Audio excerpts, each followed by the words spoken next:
भारत के संविधान के खिलाफ। मगर इनको आपका वोट चाहिए, आपके हिजाब और निकाब से मतलब नहीं है। इनको आपके वोट से मतलब है, आपके विकास से मतलब नहीं है। इनको आपका वोट चाहिए मगर आपकी लीडरशिप से मतलब नहीं है। ये आपको कैदी बनाकर रखना चाहते हैं। तोड़ दो इन चीजों को एक मर्तबा, तोड़ दो एक मर्तबा, एक तारीख बनाओ आप। और मैं आपसे बताना चाह रहा हूं कि मैं उत्तर प्रदेश को आया हूं, आता रहूंगा और इंशाअल्लाह ताला जब तक रब्बे करीम मुझे जिंदा रखेगा मैं आपके दरमियान में आता रहूंगा। मेरी लड़ाई खत्म नहीं होगी जब तक जिंदगी वफा करेगी। मैं लड़ता हूं, मुझे सिर्फ लड़ना आता है। मसलहत के नाम पर बुज़दिली के मज़ारे करना मेरी फितरत में नहीं है, नहीं है मेरी फितरत में। मेरी जबान अगर कड़वी लगती है तो इसलिए लगती है कि नाइंसाफी को देखकर बर्दाश्त नहीं होता मुझे। दिल में डर पैदा होगा तो उस बच्ची ने क्या नारा लगाया था, क्या नारा लगाया था उसने, क्या नारा लगाया था उसने? किससे डरोगे? बस काफी है, इसी चीज को पैदा करो। डरना है तो जमीन और आसमान के खालिक से, किसी मखलूक से नहीं, खालिक से डरना पड़ेगा। यह मिजाज आपको मंजलिस देती है। और जमहूरियत को मजबूत करिए, हिस्सेदारी में साथ दीजिए। मेरा उत्तर प्रदेश को आने का मकसद यह नहीं है कि मैं अपनी मकबूलियत में इजाफा करूं या अपने ताईद में आपकी जबान से नारे सुनाऊं। मेरा आने का मकसद यह है कि आपकी सफों से एक जमीन से नेता पैदा हो जो 1 साल 2 साल नहीं बल्कि 25-30 साल तक आपका खादिम बनकर खिदमत कर सके। समाजवादी पार्टी से पूछिए आप, पार्लियामेंट में 2019 में जब यूएपीए का कानून में तरमीम की गई थी, क्या समाजवादी पार्टी ने, क्या अखिलेश यादव ने, क्या मुलायम सिंह यादव ने अमित शाह के लाए हुए कानून की तायीद नहीं की? और वो कानून क्या कहता है कि दिल्ली में बैठा हुआ एक इंस्पेक्टर इलाहाबाद में फरहान नामी एक शख्स को टेररिस्ट घोषित कर सकता है। किसने मुखालिफत की? मैंने और इम्तियाज जलील ने मुखालिफत की। हमने पार्लियामेंट में डिवीजन का मुतालबा किया, तरमीमात दी, संविधान का हवाला देकर उस कानून की धज्जियां उड़ाई। आज उसी यूएपीए कानून के तहत भारत के मुख्तलिफ जेलों में नौजवान अपनी जवानी को बर्बाद कर रहा है क्योंकि यूएपीए के कानून में समाजवादी पार्टी ने तायीद की। ट्रिपल तलाक का 3-3 मरतबा कानून लाया गया, 3-3 मरतबा कानून लाया गया। अखिलेश यादव की तकरीर उठाकर सुनो, जब ट्रिपल तलाक के कानून पर बहस हो रही थी तो अखिलेश यादव ने कहा कि मैंने आगरा से लखनऊ हाईवे बनाई। कानून ट्रिपल तलाक का है और अखिलेश यादव बात कर रहे रोड की। इनकी जबान से लफ्ज मुसलमान कब सुना आपने अखिलेश की जबान से? बताइए आप क्यों नहीं बोलते? इसलिए नहीं बोलते, डरते। किस बात का डर? क्या आप बराबर नहीं है? मुझे बताइए कि आप बराबर नहीं है अखिलेश यादव के? आप नहीं है बराबर उनके? जब बराबर है तो नाम क्यों नहीं लिया जाता?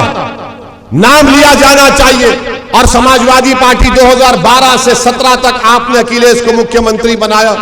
मेरे अजीज दोस्तों और बुजुर्गों, क्या आजादी के बाद पार्टीशन में भी, पार्टीशन के बाद 50,000 लोग मुजफ्फरनगर में अपने घरों से बेघर हो गए? कौन जिम्मेदार था? क्या अखिलेश यादव ने आज हम पर उंगली उठाते कि वो इसी जहां इलेक्शन लड़ता है वहां बीजेपी जीत जाती है, योगी को कामयाबी मिलती है? अरे बताओ अखिलेश यादव, जब तुम मुख्यमंत्री थे तुम्हारे पास योगी आदित्यनाथ के खिलाफ केसेस चलाने की फाइल आई तो तुमने उस पर साइन नहीं किया। क्यों नहीं किया? याद रखिए, ये अखिलेश यादव और योगी आदित्यनाथ ये राम और श्याम की जोड़ी है, एक सिक्के के 2 रुख है। मेरी इस बात को ज़हन नशीन कर लीजिए। समाजवादी पार्टी का तो ये रिकॉर्ड रहा है, ये रिकॉर्ड रहा है समाजवादी पार्टी का। कितनी बातें आपके सामने रख सकता हूं। मकसद एक ही है कि आपका नेता बने, उस समाज का बने जिसको दबाया जा रहा है, कुचला जा रहा है, उस समाज का नेता बने जिससे इंसाफ नहीं हो रहा है। आज मुझ पर इल्जाम लगाया जाता कि मैं ध्रुवीकरण की राजनीति करता हूं। बताओ अगर मेरी बात सच है, मैं चैलेंज के साथ कह रहा हूं कि समाजवादी पार्टी के दल्ले होंगे यहां पर। सुनो मेरी बात कान से खोलकर, तुम जाकर कौम के नाम पर वोट का मुतालबा करते हो ना, तो बताओ आज उत्तर प्रदेश में सबसे कम ग्रेजुएट मुसलमान क्यों हैं? आज उत्तर प्रदेश में सबसे ज्यादा बच्चे और बच्चियां स्कूल के बाहर मुसलमान क्यों हैं? आज उत्तर प्रदेश में सबसे कम 2 एकड़ जमीन में अल्पसंख्यक समाज मुसलमान के पास क्यों है? आज सबसे कम पढ़े लिखे बच्चे और बच्चियां मुसलमान क्यों है? इसका जिम्मेदार ओवैसी है। 2012 और 17 में समाजवादी ने यह वादा किया था कि अल्पसंख्यक समाज मुसलमानों को रिजर्वेशन मिलेगा। आपने रिजर्वेशन दिया? नहीं दिया। मगर अब क्या बोल रहे? आग बंद करके और डालो, बीजेपी को रोकना है। अरे बीजेपी को तुम 3 मर्तबा नहीं रोक पाए। तुम्हारे घर में शादी थी तो तुमने मोदी को बुलाया, मेरे घर में शादी में मैंने मोदी को नहीं बुलाया था। तुम मिले हुए हो मोदी के साथ। आजम खान जेल को क्यों गए बताओ? क्योंकि उन्होंने अपने मंत्रालय में लोगों का तकर्रुर किया। और ये मुख्यमंत्री दूध का धुलावा था, ये जो इतनी बड़ी रोड बनाया, रिवर फ्रंट बनाया, पूरी मलाई खा गया। और आजम पर केस क्या है कि आजम ने लोगों का तकर्रुर ज्यादा कर लिया। कौन मिला हुआ है बताइए आप। मेरे अजीज दोस्तों और बुजुर्गों, भारत की राजनीति की, सियासत की तल्ख हकीकत यह है कि अगर आपके पास आपका नेता नहीं होगा, आपकी आवाज को नहीं सुना जाएगा। मुझे कोई संतरी मंत्री बनने का शौक नहीं है। मैं अपनी जिंदगी में अल्लाह मुझे जिंदा रखेगा तो कभी ना मंत्री बनूंगा ना मुख्यमंत्री बनूंगा, ये मेरा फैसला है। मगर मेरी ख्वाहिश ये है, मेरी नीयत ये है, मेरी लड़ाई ये है कि आपकी क़यादत बने, आपका नेता बने। और समाजवादी पार्टी से ये एक तरफा मोहब्बत कब तक? IRCAA NPR NRC का प्रोटेस्ट हुआ, एहतजाज हुआ, 22 लोगों को गोली मारकर शहीद कर दिया गया। सुप्रीम कोर्ट के रिटायर्ड जज जस्टिस सुदर्शन रेड्डी की रिपोर्ट है कि इन बच्चों की जान लेने के लिए गोली चलाई गई।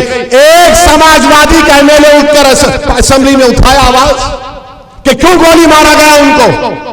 पूछिए, आप खुद पूछिए अपने आप से।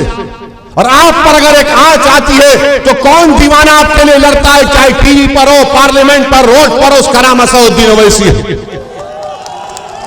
मोहब्बत यह है मेरे भाई, मेरे इज्जतदार मां और बहनों, मोहब्बत यह है कि आप मोहब्बत में आज फरहान की मोहब्बत में यहां पर आए।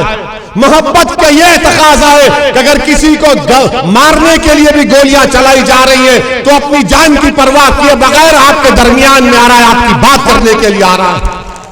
क्यों हम पर गोलियां चलाई गई? क्यों हम पर गोलियां चलाई गई? क्या हम कोई माफिया है? क्या हम कोई क्रिमिनल है? हम पर गोलियां इसलिए चलाई गई कि हमारी आवाज को, हमारी जबान को, हमारे पैगाम को खत्म करना चाहते थे। मगर गोलियां चलाने वाले सुन लो, जब तक मेरा रब नहीं चाहेगा तुम्हारी 1000 गोलियां मेरा बाल भी बीका नहीं कर सकेगी।